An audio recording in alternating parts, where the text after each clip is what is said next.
When we come to the tabernacle, it was divided into the holy place and the holy of holies, and the thing that divided them was the veil. Now, what was in the holy place?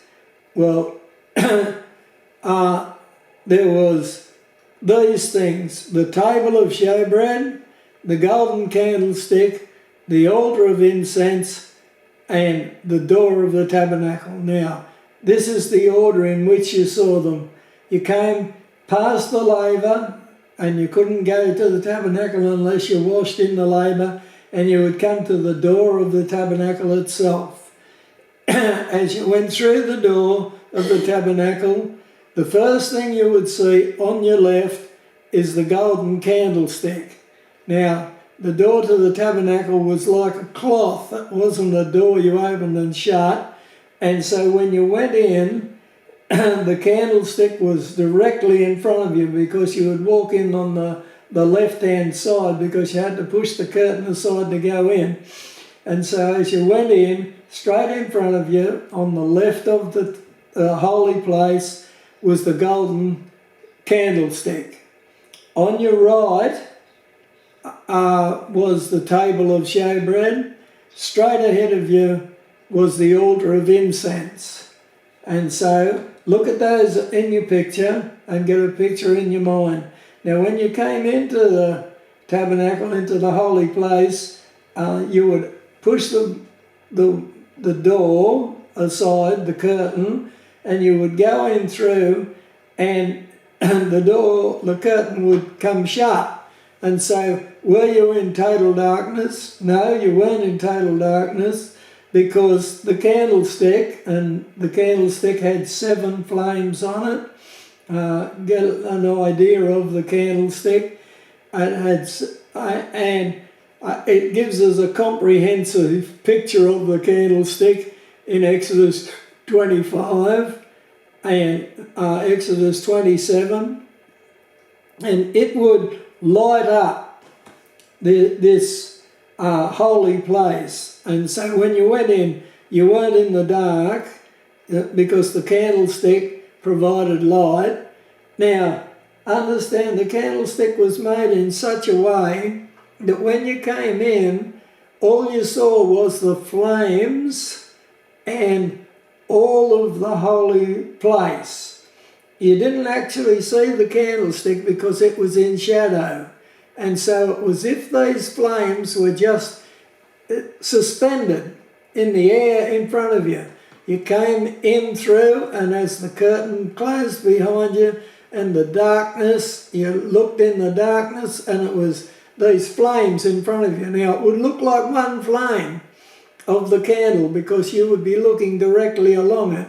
But as you walked in towards the back of it, heading for the table of showbread or for the altar of incense, you would turn and look at the candlestick, and there would be 7 flames of the 7 candles of the candlestick. And so it was quite an amazing thing, because the inside of the tabernacle was incredibly beautiful. And we'll talk about that more when we talk about the coverings on the tabernacle. But it was incredibly beautiful, and we need to get a picture in our mind of what it would be like to go in. So we've come to the court, the outer court. We've come through the door, and we've come past the brazen altar. We've come to the laver and washed.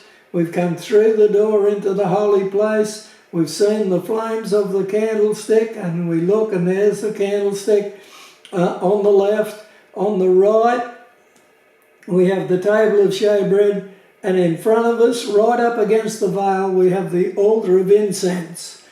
Now, we can learn about each one of these from the readings that I've given you, and you do well to sit down and read about each one and try and get a really good picture in your mind of them. We will look at them more later on, but we are just getting a general picture now.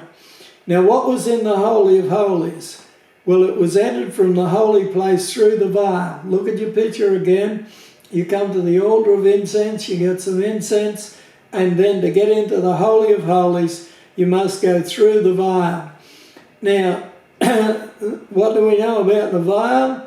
It was extremely heavy. It went from the roof to the floor and from wall to wall, and it was folded like a curtain like if you took the vial out and you spread it out, it would be at least 3 times as long as the width of the tabernacle. And so it was folded, and it was thick and it was really big and heavy. And so it made a very strong vial to separate, a very strong separation between the holy place and the Holy of Holies. It wasn't easy to get through the vial at all, but if the priest would have to get past the vial, and when he went into the Holy of Holies, there was the Ark of the Covenant, and we'll get an idea about it later on. And on top of the Ark of the Covenant was like a box, like a chest. The word ark actually means a chest. So it was rectangular in shape, and we need to get an idea of the size and shape of it. And on top of it was the mercy seat. And on the mercy seat, as part of the mercy seat, there were angels, cherubims, that were facing down, looking at the top of the ark, at the mercy seat, and they had their wings out, and they were part of the mercy seat on top of the ark. And then within the ark itself was the testimony. That's the law and the commandments, the 10 commandments on the in stone that were given to Moses, and they were in the ark. And then, as well as that, between these cherubim, angels, looking down, there was a space that they were looking down at, and in that space God presenced himself in his glory. And so there was a brightness. We call it God's Shekinah glory. Get that word Shekinah in your head? God's Shekinah glory. It means God himself presenced himself there. And so this gives us a bit of an idea. The tabernacle, the tent of the congregation, was really only entered by the priests. And we'll talk about that in the next lecture. We'll leave this one there, and we won't try and get onto the next bit just yet. We'll just finish up there. Len?